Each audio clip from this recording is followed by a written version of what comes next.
என் புள்ளைய வந்து இந்த மாதிரி ஒருத்தன் தூக்கின்னு போயிட்டான். தூக்கின்னு போயிட்டு என் புள்ளைய வந்து பலாத்காரம் செஞ்சு என் புள்ளைய வந்து அடிச்சு என் புள்ள வந்து தப்பிச்சு போன் வந்திருக்கு. அவன் போன் பேசுறானே நம்ம போயிடலான்னு சொல்லி என் புள்ள ஓடி வந்திருக்கா. ஆனா என் புள்ளைய பிடிச்சு பலால் நடிச்சு 2 காலுமே பிடிச்சு இவ்வளவு பெரிய மாங்காய் செடி இந்த அந்த செடிக்கு அடிச்சு என் புள்ள இந்த அங்கிள் என்ன விட்டுருங்க அங்கிள், எனக்கு வலிக்குது, என்ன அடிக்காதீங்க, என்ன கஷ்டப்படுத்தாதீங்க, என்ன விட்டுருங்கன்னு சொல்லி கேட்டுருக்கிறா. என் புள்ளைய வந்து பலால் நடிச்சிருக்கான். அடிக்கிறப்ப என் புள்ள கீழே விட்டுக்கிறான். மேல ஏறி வாக்கா நின்று 2 கையுமே வச்சு பலால் நடிச்சிருக்கான். 2 கையுமே வச்சு அடிச்சிருக்கிறான். அதுக்கப்புறம் நீ கத்தனியன்னா பக்கத்துல ஒரு பள்ளம் இருக்கு, உன்னை தொண்டி அறுத்து அந்த பள்ளத்துல போட்டுருவேன், கத்த கூடாதுன்னு சொல்லி இருக்கிறான்.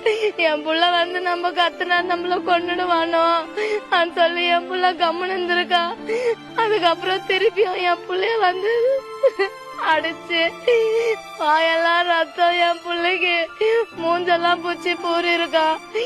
என் புள்ள வந்து பிளீஸ் அங்கிள் என்ன விட்டுருங்கன்னு சொல்லி திருப்பியும் அழுது இருக்கா. திருப்பியும் வந்து என் பிள்ளைய ஓட புடிச்சு 2 காலுமே பரபரன்னு பூச்சி வலிச்சுன்னு வந்துருக்கிறான். என் புள்ள அங்கிள் எனக்கு வலிக்குது விட்டுருங்கன்னு என் புள்ள கதறி இருக்கிறான். இருந்தாலுமே என் புள்ளைய விடல, பலால் நடிச்சிருக்கிறான். அதுக்கப்புறம் திருப்பியும் அவன் வந்து திருப்பியும் என் பொண்ணமா திருப்பியும் பலாத்காரம் பண்ணிருக்கிறான். அதுக்கப்புறம் பார்த்தா என் பாப்பா ட்ரெஸ் எல்லாம் ரத்தம், மூஞ்செல்லாம் ரத்தம்.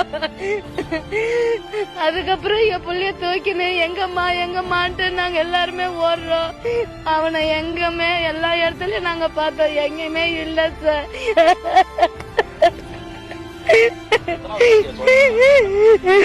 4வது படிக்குது சார். 4வது படிக்குது சார். என் புள்ள நல்லா படிக்க சார். அவங்க அக்கா படிக்கலன்னாவும் திட்டு சார், நான் நல்லா படிக்கிறேன், நீ நல்லா படின்னு சொல்ல சார்.